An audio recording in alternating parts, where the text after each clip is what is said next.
Barkanku dai jama'a, barka da wannan lokaci. Kamar yadda kuka gani a title na wannan bidiyo, za mu nuna ma yadda za ka yi ka cire wa hotonka background kenan. Misali ka yi hoto a wani guri kuma hoton ya yi gurin da kai hoton ya yi ƙazanta da yawa, kana so ka cire ka saka wannan hoton naka a wani background ɗin, to za mu nuna ma yadda za ka yi ka cire wa hotonka background kenan cikin sauƙi.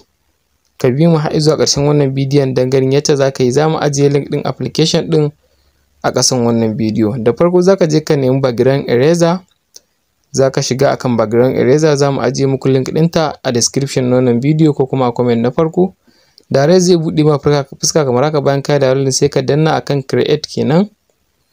Bayan ka danna akan creating zai nuno maka zaɓi wani hoto kake so ka cire wa background. Za mu zaɓi hoton da muke so mu cire wa background. Direct za mu danna akan hoton. Bayan mun danna gashi nan za ku ga hoton ya zo da background, to za mu jira shi ya gama. Kun ga yanzu za ku ga gaba ɗaya ya cire background ɗin wannan hoton kenan, ya cire bayansa ya bar iya hoton. To direct za ka iya daga saman nan sai ka danna good kenan. To direct daga nan gurin za ka iya zuwa kai saving ɗin shi ka bar shi ba background, ko kuma ka zanyo daga ƙasan nan da aka rubuta background ka shiga a cikin akai kenan. Bayan ka shiga zai nuno ma baƙin background kake so ka sa ko kuma wasu kaloli. Ga kaloli nan da dama, za ka iya sa kowace kala gashi nan, duk kalar da kake buƙata. Za kuma ka iya ɗan seta hotonka ka ɗan yo zooming ɗin shi yacce kake buƙatar shi kenan.